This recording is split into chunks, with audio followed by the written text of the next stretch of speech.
হরে কৃষ্ণ।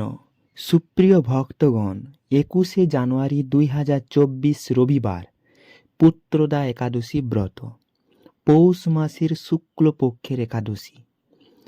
তাহলে চলুন শুরু করি ব্রত মাহাত্ম্য কথা। পুত্রদা একাদশী।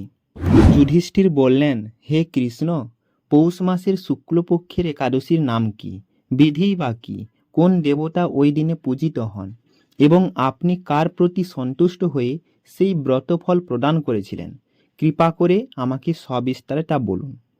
শ্রীকৃষ্ণ বললেন, হে মহারাজ, এই একাদশী পুত্রদা নামে প্রসিদ্ধ।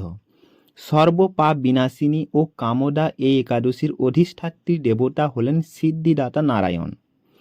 ত্রিলোকে এর মতো শ্রেষ্ঠ ব্রত নেই। এই ব্রতকারীকে নারায়ণ বিদ্বান ও যশস্বী করে তোলেন। এখন আমার কাছে ব্রতের মাহাত্ম্য শ্রবণ করুন। ভদ্রাবতী পুরীতে সুকেতুমার নামে এক রাজা ছিলেন। তার রানীর নাম ছিল শৈব্যা। রাজদম্পতি বেশ সুখে দিন যাপন করছিলেন। বংশরক্ষার জন্য বহুদিন ধরে ধর্মকর্মের অনুষ্ঠান করেও যখন পুত্রলাভ হলো না, তখন রাজা দুশ্চিন্তায় কাতর হয়ে পড়লেন। তাই সকল ঐশ্বর্যবান হয়েও পুত্রহীন রাজার মনে কোনো সুখ ছিল না। তিনি ভাবতেন, পুত্রহীনের জন্ম বৃথা ও গৃহশূন্য। পিতৃদেব মনুষ্যলোকের কাছে যে ঋণ শাস্ত্রে উল্লেখ আছে, তা পুত্র বিনা পরিশোধ হয় না। পুত্রবান জনের এ জগতে যশ লাভ ও উত্তম গতি লাভ হয় এবং তাদের আয়ু, আরোগ্য, সম্পত্তি প্রভৃতি বিদ্যমান থাকে। নানা দুশ্চিন্তাগ্রস্ত রাজা আত্মহত্যা করবেন বলে স্থির করলেন। কিন্তু পরে বিচার করে দেখলেন, আত্মহত্যা মহাপাপ।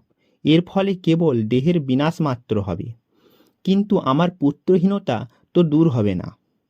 তারপর একদিন রাজা নিবিড় বনে গমন করলেন।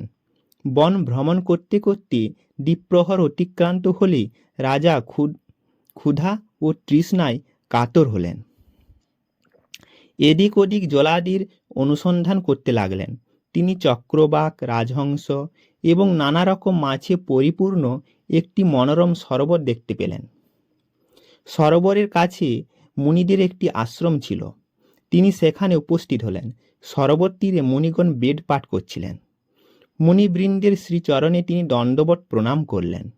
মুনিগণ রাজাকে বললেন, হে মহারাজ, আমরা আপনার প্রতি প্রসন্ন হয়েছি। আপনার কি প্রার্থনা বলুন। রাজা বললেন, আপনারা কে এবং কি জন্যই বা এখানে সমবেত হয়েছেন? মুনিগণ বললেন, হে মহারাজ, আমরা বিশ্বদেব নামে প্রসিদ্ধ। এই সরোবরে স্নান করতে আজ থেকে 5 দিন পরেই মাঘ মাস আরম্ভ হবে। আজ পুত্রদা একাদশী তিথি। পুত্র দান করে বলেই এই একাদশীর নাম পুত্রদা। তাদের কথা শুনে রাজা বললেন, হে মুনিবৃন্দ, আমি অপুত্রক, তাই পুত্র কামনায় অধীর হয়ে পড়েছি। এখন আপনাদের দেখে আমার হৃদয়ে আশার সঞ্চার হয়েছে। এ দুর্ভাগা পুত্রহীনের প্রতি অনুগ্রহ করে একটি পুত্র দান করুন। মুনিগণ বললেন, হে মহারাজ, আজ সেই পুত্রদা একাদশী তিথি, তাই এখনই আপনি এই ব্রত পালন করুন। ভগবান শ্রী কেশবের অনুগ্রহে অবশ্যই আপনার পুত্র লাভ হবে। মুনিদের কথা শোনার পর যথাবিধানে রাজা কেবল ফলমূলাদি আহার করে সেই ব্রত অনুষ্ঠান করলেন। দ্বাদশী দিনে উপযুক্ত সময়ে শস্যাদি সহযোগে পালন করলেন। মুনিদের প্রণাম নিবেদন করে নিজ গৃহে ফিরে এলেন। ব্রত প্রভাবে রাজার যথাসময়ে একটি তেজস্বী পুত্র লাভ হল। হে মহারাজ, এ ব্রত সকলেরই পালন করা কর্তব্য। মানব কল্যাণ কামনায় আপনার কাছে আমি এই ব্রত কথা বর্ণনা করলাম। নিষ্ঠা সহকারে যারা এই পুত্রদা একাদশী ব্রত পালন করবি, তারা পুত নামক নরক থেকে পরিত্রাণ লাভ করবি। আর এই ব্রত কথা শ্রবণ কীর্তনে অগ্নিষ্টম যজ্ঞের ফল পাওয়া যায়। ব্রহ্মাণ্ড পুরাণে এই মাহাত্ম্য বর্ণনা করা হয়েছে। হরে কৃষ্ণ।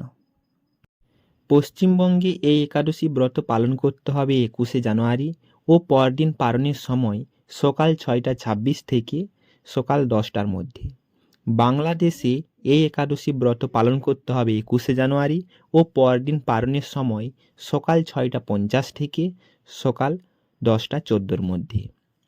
ভুবনেশ্বর সহ ওড়িশাতে এই একাদশী ব্রত পালন করতে হবে 21 জানুয়ারি ও পরদিন পালনের সময় সকাল 6:24 থেকে সকাল 10:07 মধ্যে।